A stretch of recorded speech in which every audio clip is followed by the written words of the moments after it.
Olá, irmãos e irmãs em Cristo. Estamos aqui mais uma vez reunidos para dar continuidade ao nosso estudo acerca do julgamento final. Já estudamos acerca do céu, acerca do paraíso, de como é a sensação de estar lá, do que está presente lá, de como o céu é um local de paz, de tranquilidade, onde não há fome, onde não há dor, onde não há tristeza. E agora vamos estudar acerca do inferno e do lago de fogo. Locais de dor, locais de miséria, locais de tormento e ranger de dentes.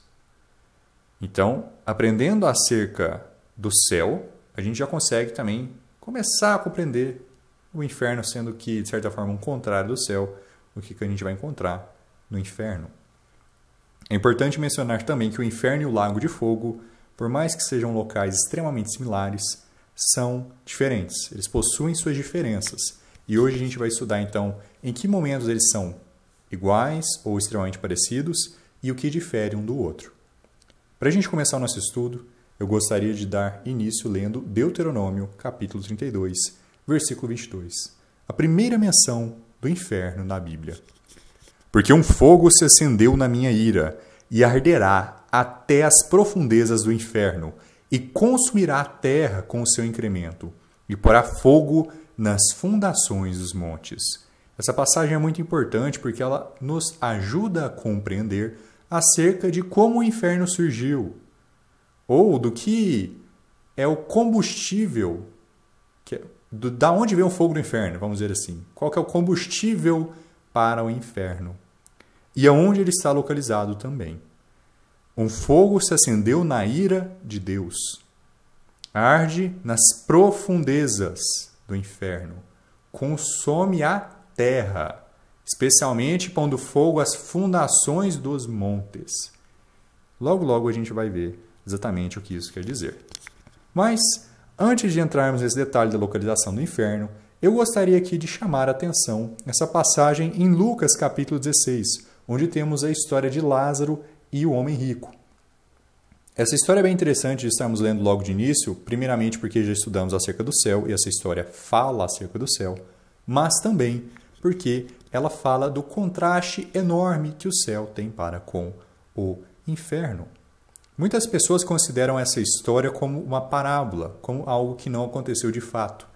Mas vale a pena mencionar que quando estamos falando de parábolas, não é comum encontrarmos nomes, como Lázaro. Seria um certo homem, um filho de uma pessoa, dois irmãos, histórias como essa, no qual não é mencionado nenhum nome, mas nessa especificamente Lázaro é mencionado. Então, eu acredito que já seja algo que deva chamar nossa atenção, sem contar que em nenhum momento é chamado esse evento de uma parábola. Eu acredito, então, que a interpretação correta seja de assumir que o evento de Lázaro e homem rico seja um evento que aconteceu de fato, literalmente, de uma forma milagrosa.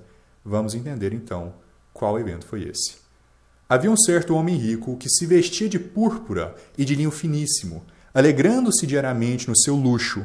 E havia um certo mendigo, chamado Lázaro, que foi colocado em seu portão, cheio de feridas, e desejava ser alimentado com as migalhas que caíam da mesa do rico. Além disso, cães vinham lamber-lhe as feridas. E aconteceu que o mendigo morreu e foi levado pelos anjos para o seio de Abraão. E o homem rico também morreu e foi sepultado. E no inferno ele ergueu os olhos, estando em tormentos, e viu ao longe Abraão e Lázaro no seu seio.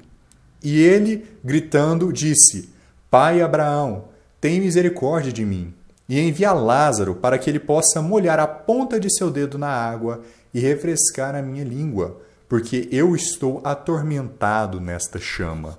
Mas Abraão disse: Filho, lembra-te de que em tua vida recebeste os teus bens, e Lázaro de igual modo as coisas ruins, mas agora ele é confortado e tu atormentado.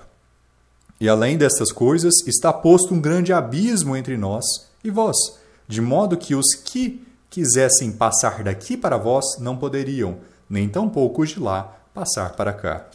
Então ele disse: Eu suplico, pois, ó pai, que tu o envies à casa de meu pai, porque eu tenho 5 irmãos, para que lhes dê testemunho, para que eles não venham também para este lugar de tormento. Disse-lhe Abraão: Eles têm Moisés e os profetas, que os ouçam. A história ainda tem uma continuidade, mas por conta do espaço e do tempo, eu decidi focar mais nesse espaço dentro do versículo 19 e o versículo 29. Depois de termos lido toda a história, vamos então separar aqui partes importantes dela. Começando aqui no versículo 22. O que acontece imediatamente depois que o mendigo morre? Ele é levado pelos anjos diretamente para Abraão. Algumas pessoas têm uma interpretação extremamente errônea de que o seio de Abraão, que Lázaro é levado, é um local, é uma localidade presente no interior da terra. Então, basicamente, dentro da terra a gente teria o inferno e ao lado um local chamado de seio de Abraão, que seria uma espécie de paraíso, que as pessoas no Antigo Testamento iam para lá, em vez de ir para o céu. Existe um grande número de problemas com isso. Primeiramente, Elias e Enoque, a Bíblia descreve que foram tomadas para ir para o céu. Então, seria como se no céu tivesse somente Elias e Enoque e o restante das pessoas estivesse num compartimento dentro da terra que a Bíblia nunca menciona em nenhum momento, por um motivo não explicado, segundo eles, porque Cristo ainda não tinha morrido pelos pecados deles, mas aparentemente morreu pelos pecados de Elias e Enoque, porque eles foram para o céu. Então, se não fosse esse problema já contraditório da Bíblia falar no Antigo Testamento de pessoas indo para o céu, temos também o fato de que a Bíblia fala que o homem rico viu Lázaro no seu seio. Né? Falando de, ao longe, ele viu Lázaro e Abraão. Sabe o que isso quer dizer, então? Abraão estaria dentro do seu seio. O que isso quer dizer exatamente? Por que tem esse nome, seio de Abraão? A verdade é que não é um local, mas é uma parte do corpo de Abraão. Quando você abraça alguém, quando você passa o seu braço sobre o corpo de uma pessoa e você o abraça e ele está paralelo ao seu corpo, ele está tocando nessa região lateral do seu corpo, nessa região lateral do seu seio. Abraão estava abraçando Lázaro.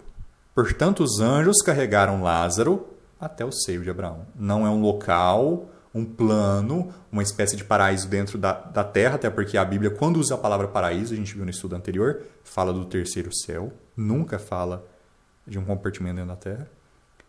Portanto, o seio de Abraão não é um local, essa é uma falsa doutrina, extremamente confusa, extremamente sem base, que as pessoas utilizam a partir da história de Lucas capítulo 16.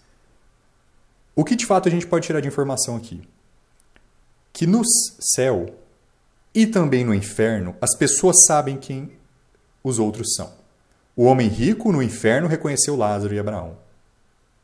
E Abraão reconheceu o homem rico.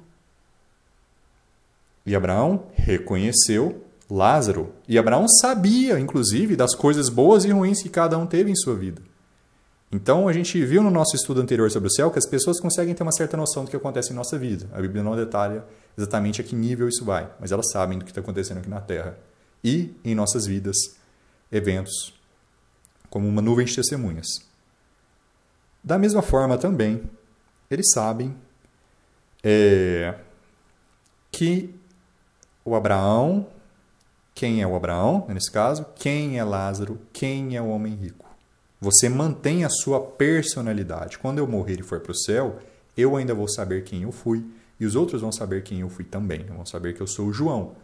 Algumas pessoas acham que a gente, às vezes, esquece de todas as memórias que a gente teve na Terra ou que a gente não consegue identificar um ao outro. Mas não. Um espírito tem forma.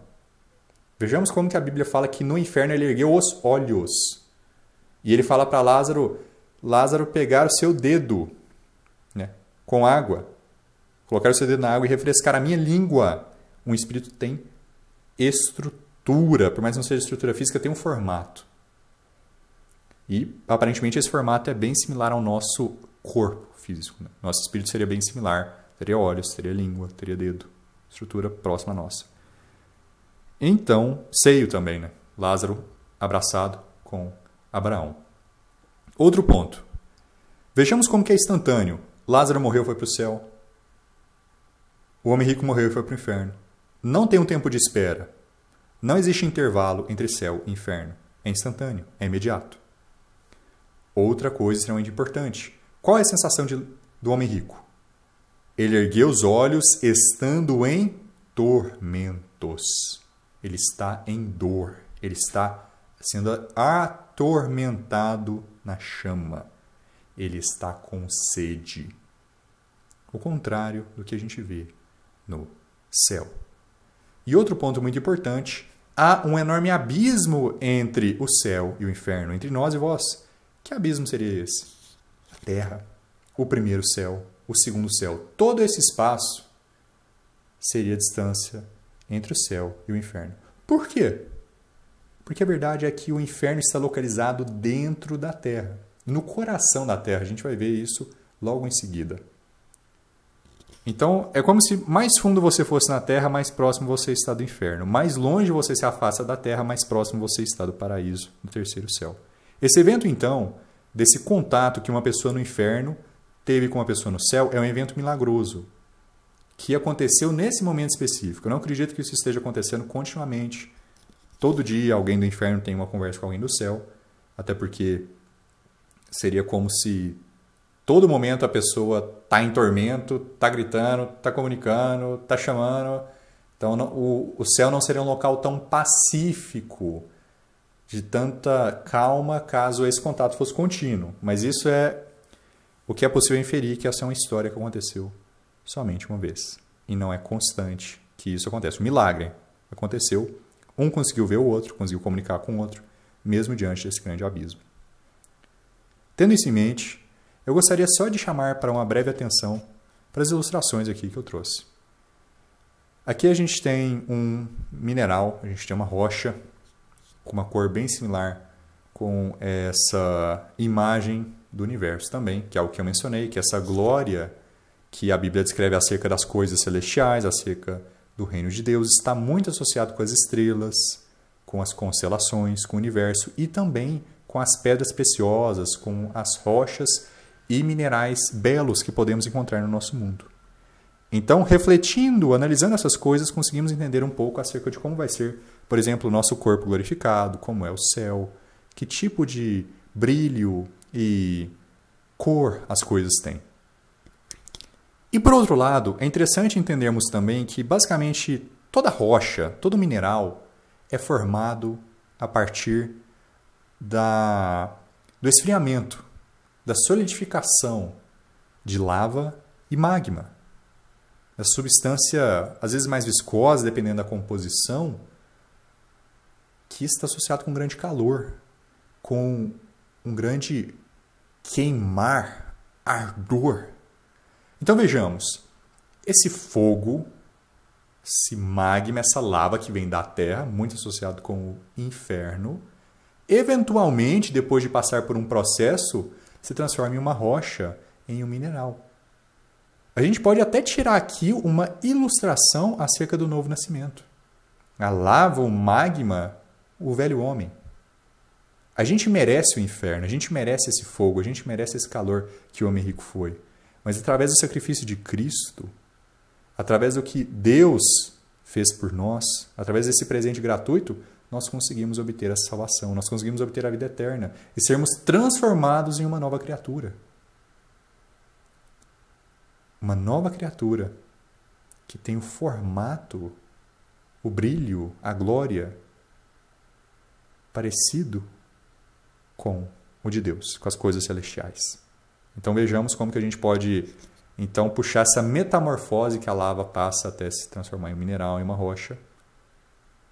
E como que esse mineral e essa rocha são descritos relacionados a cores e estruturas que estão presentes no céu, né? Então, bem interessante essa história e a gente pode tirar muitas aplicações dela, mas o que eu gostaria de tirar de conclusão mesmo é que céu e inferno, extremamente diferentes, estão bem distantes um do outro. O inferno está dentro da terra, o céu está no terceiro céu, bem distante da terra. E temos um formato quando morremos, o formato similar ao nosso corpo físico. Sabemos identificar as outras pessoas também, ok? Tendo isso em mente, vamos então falar acerca da localização do inferno. O inferno está localizado no coração da terra. Não há um seio de Abraão dentro da terra ao lado do inferno. Não existe um segundo paraíso dentro da terra. A única coisa que está no centro da terra, nessa questão de julgamento, nessa questão espiritual, não tem também um purgatório lá. A Bíblia nunca, em nenhum momento, menciona a palavra purgatório. Até nos apócrifos, que estão inclusos na Bíblia católica, que algumas pessoas utilizam como argumento para provar o purgatório, essa palavra não existe, esse conceito não existe. É uma interpretação que papas e padres vieram posteriormente, muito tempo depois de Cristo, e a partir daí estabeleceram uma doutrina católica. Tendo isso em mente, vamos ver o que a Bíblia diz acerca do inferno em Mateus capítulo 12. E para a gente entender acerca da localização do inferno, é importante também que a gente entenda acerca do sacrifício de Cristo. Porque Cristo foi ao inferno por 3 dias e 3 noites. Então, se a Bíblia descreve Jesus Cristo indo ao inferno, conseguimos então entender aonde o inferno está localizado. Mateus capítulo 12, versículo 40. Pois como Jonas esteve 3 dias e 3 noites no ventre da baleia, assim estará o Filho do Homem 3 dias e 3 noites no coração da terra. O inferno é descrito como localizado no coração da terra. Não somente isso, mas Efésios capítulo 4, versículo 9 diz: Agora que ele ascendeu, que é senão o que também desceu primeiro às partes inferiores da terra. O inferno também é descrito como as partes inferiores da terra. Então, primeiro, nós temos essa centralidade no inferno, mas como coração, mas também temos essa descrição de que ele está inferiormente. Em geral, na terra, ele está inferiormente, ele está para baixo. Atos capítulo 2. Por isso meu coração se regozijou, e a minha língua exultou. E além disto, a minha carne também repousará na esperança, porque tu não deixarás a minha alma no inferno, nem permitirás que o teu santo veja corrupção. Existem pessoas que falam que Jesus não foi para o inferno, ele foi para o seio de Abraão. Vejamos como uma falsa doutrina bagunça tantas outras coisas. Por que eu fiquei mencionando tanto isso? Porque quando a gente está falando de inferno, de pessoas morrendo no Antigo Testamento, é cada coisa assim que desnecessário, mas que infelizmente as pessoas inventam. A gente tem que estar atento com as falsas doutrinas. E o segredo para a gente estar firme contra as falsas doutrinas é a gente estar enraizado na palavra de Deus. A Bíblia diz que Jesus não foi deixado no inferno. Esse inferno também está localizado nas partes inferiores da terra e no coração da terra.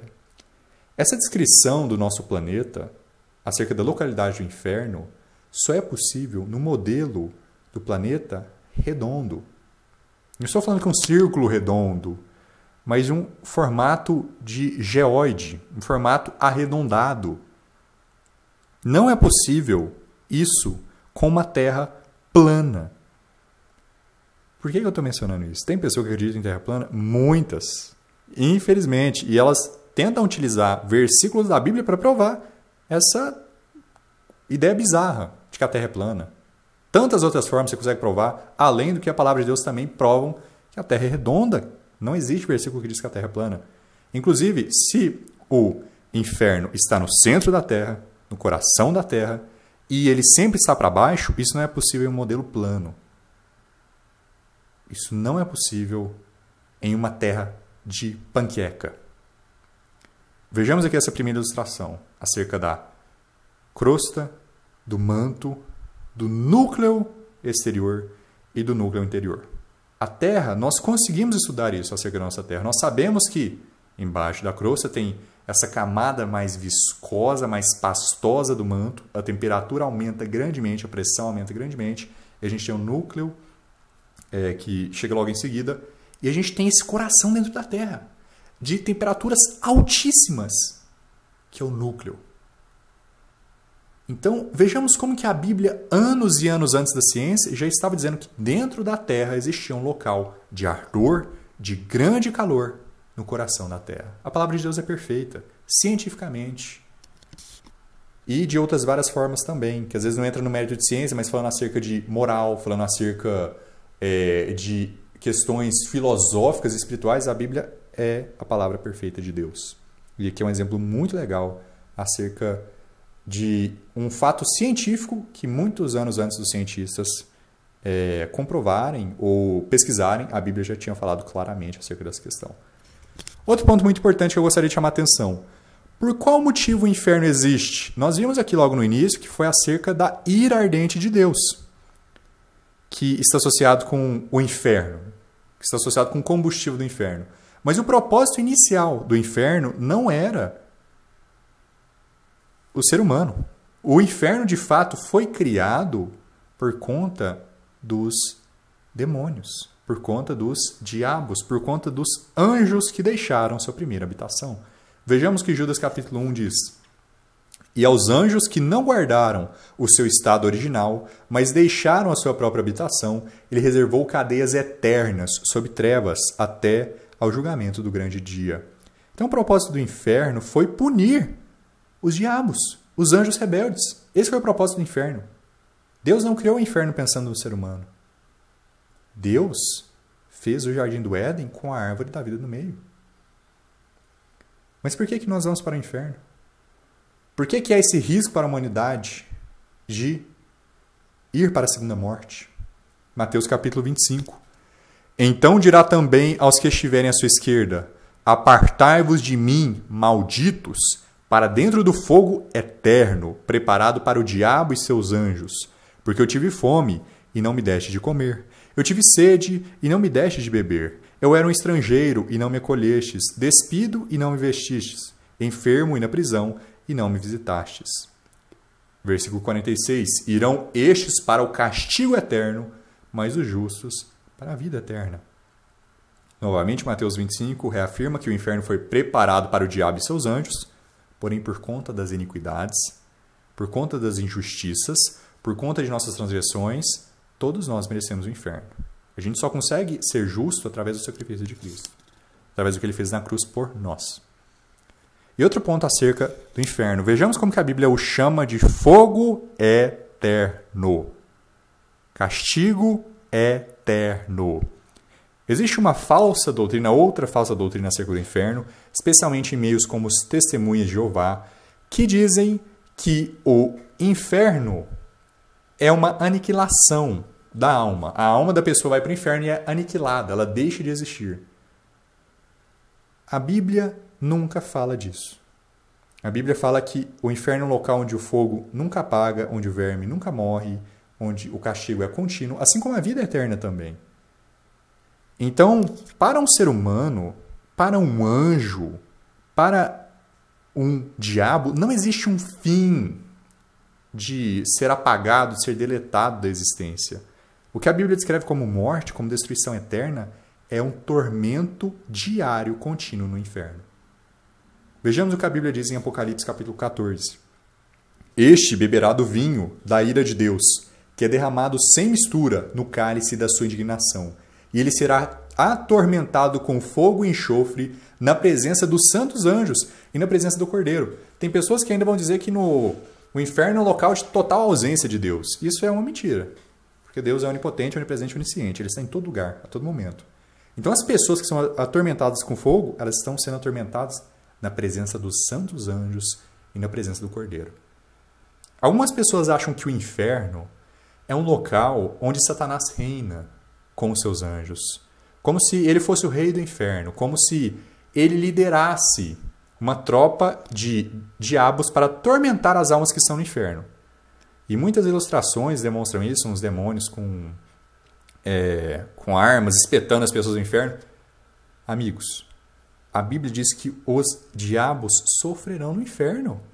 O inferno é um castigo para os diabos. Eles sofrem tanto quanto a pessoa que foi para lá também. Então, assim, não existe isso de Satanás ser o rei do inferno. Ele vai ser punido no inferno. Por enquanto, ele ainda nem está lá. Então, só continuar aqui a leitura do versículo antes de prosseguir para essa ideia. E a fumaça do seu tormento sobe para sempre e sempre. E eles não têm descanso de dia nem de noite, os que adoram a besta e a sua imagem. E quem quer que receba a marca de seu nome. Como você vai dizer que o inferno é aniquilação se a Bíblia diz que dia e noite não se tem descanso? Para sempre e sempre. Apocalipse capítulo 20 tem a mesma ideia. E eu vi um anjo descer do céu, tendo a chave do abismo sem fundo, e uma grande corrente na sua mão. E ele prendeu o dragão, a antiga serpente, que é o diabo e Satanás, e amarrou-o por 1000 anos. O Satanás vai ficar preso no inferno por 1000 anos, amarrado, e lançou-o no abismo sem fundo, e ali o encerrou, e pôs um selo sobre ele, para que ele não mais enganasse as nações, até que os 1000 anos se cumprissem, e após isso ele deverá ser solto por um pouco de tempo. E o que vai acontecer depois que esse pouco de tempo se encerrar? Versículo 10. E o diabo que os enganava foi lançado no lago de fogo e enxofre, onde estão a besta e o falso profeta, e serão atormentados dia e noite, para sempre e sempre. Para você ter uma noção, a besta e o falso profeta foram lançados no lago de fogo quando Satanás foi amarrado por 1000 anos. Ou seja, 1000 anos depois, a besta e o falso profeta estão continuando sendo atormentados no lago de fogo. Prova atrás de prova de que o inferno é eterno, de que não tem escapatória, de que não tem destruição completa da pessoa ser aniquilada. Não existe isso. Aniquilação da alma. É uma falsa doutrina que as pessoas usam com lógica de homens. Ah, mas Deus não criaria um inferno eterno. Um Deus bom não criaria um inferno eterno. A Bíblia diz que ele criou.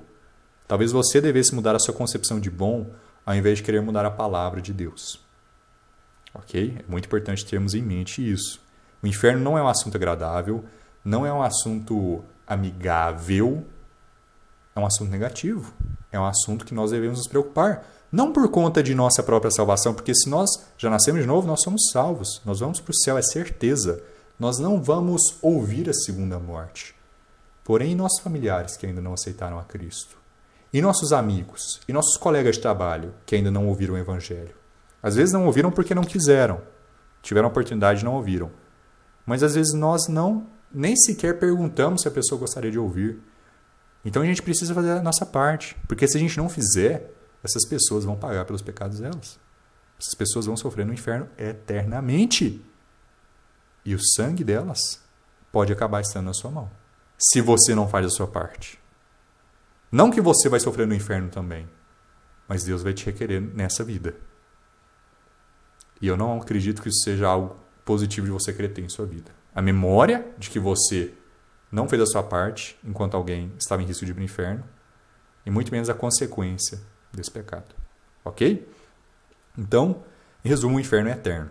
Apocalipse 20, inclusive, fala acerca dessa diferença. Então, a gente vê aqui que é mencionado primeiro o abismo sem fundo, depois o lago de fogo. Por que o inferno é chamado de abismo sem fundo? Vamos voltar aqui nessa ilustração acerca do núcleo da Terra. Vejamos como que o formato é redondo. Vamos supor que você está na posição sul da Terra, onde essa setinha está apontando aqui, na posição sul. E você decide fazer um túnel até o centro, até o fundo. Na verdade, até o fundo. Você quer chegar no fundo do inferno. Já que é um buraco sem fundo, em teoria isso seria impossível. Então você começa a cavar. Você chega até o norte. Você chegou no fundo? Não. Você chegou no norte. Aí se eu estivesse no oeste e eu cavasse, você ia eventualmente chegar no leste. Se você estivesse no leste, você ia eventualmente chegar ao oeste. É outra coisa também, porque que isso só funciona no modelo redondo. É uma questão mais de física e geografia, eu diria, mas quanto mais você se aproxima do centro, mais para baixo você está no inferno. Mas depois que você passa do meio, você começa a se afastar do centro do inferno e chegar mais afastado do inferno. Se você seguir para o lado norte, totalmente, você vai chegar no Polo Norte. Então você vai ter se afastado do inferno e você não vai ter chegado no fundo. Não tem fundo. É um centro, é um núcleo. Não tem como você chegar nesse chão final do inferno. É basicamente essa a ideia. Porque ele é redondo. Se você fura do norte ao sul, você chega no sul. E pensa alguém na Austrália hoje em dia. Eles estão caindo? Não. Eles olham para a gente, às vezes para os americanos, mais especificamente, olham para os americanos e falam, eles que estão de cabeça para baixo, né, na perspectiva deles. E isso são coisas que a gente vivencia por conta de um planeta redondo, com formato arredondado. Outra coisa muito interessante que eu gostaria de chamar a atenção é duas passagens, Apocalipse capítulo 9 e Marcos capítulo 9. Vejamos o que a Bíblia diz no versículo 1 de Apocalipse capítulo 9. E o quinto anjo soou, e eu vi uma estrela cair do céu sobre a terra, e foi-lhe dado a chave do abismo sem fundo. É interessante prestarmos atenção nesse anjo, porque é o mesmo anjo que prendeu Satanás. Eu acredito, porque é o anjo que tem a chave do abismo sem fundo. Então, Apocalipse 20, no Apocalipse 9, esse anjo está recebendo essa chave. E ele abriu o abismo sem fundo. Ele abriu o inferno. E dele subiu uma fumaça. Ou seja, o inferno é um local de escuridão, de grande fumaça também. Como a fumaça de uma grande fornalha. E o sol e o ar se escureceram por causa da fumaça do abismo. E da fumaça saíram locustas sobre a terra. E foi-lhes dado poder, como o poder dos escorpiões da terra. E o aspecto das locustas era semelhante a de cavalos preparados para a batalha. E sobre suas cabeças havia como se fossem coroas semelhantes ao ouro. E as suas faces eram como as faces de homens. E eles tinham um rei sobre eles, que é o anjo do abismo sem fundo, cujo nome na língua hebraica é Abaddon, mas na língua grega seu nome é Apollyon. Apollyon ou Abaddon. Esse de fato é o rei das locustas do inferno. Esse de fato é o anjo que possui a chave do inferno. Não Lúcifer, não Satanás. Esse é um anjo obediente a Deus. Do contrário, Lúcifer está sendo preso no inferno. E vejamos que essas criaturas extremamente estranhas estão presentes no inferno. Locustas, semelhantes a cavalos, sobre suas cabeças havia como se fossem coroas, cabelos longos como de mulheres, dentes de leões. Até algumas descrições que por conta do espaço não consegui colocar aqui, mas recomendo que qualquer pessoa leia. São animais bem bizarros. Então tem até uma ilustração aqui também que eu trouxe. Essa ilustração aqui de baixo, que seria basicamente uma interpretação artística do que seria essa descrição. E existem também o verme que nunca morre. Mas por conta da questão do tempo, eu acredito que eu vou fazer um segundo vídeo para falar acerca dessas questões, essa fauna infernal. Mas fica aí já o gostinho acerca dessa informação bem diferente, acerca de terem seres, de terem criaturas, além de diabos no inferno. Que Deus abençoe vocês, espero que esteja ficando claro até agora o estudo. Qualquer dúvida podem colocar nos comentários. Uma boa noite e até mais.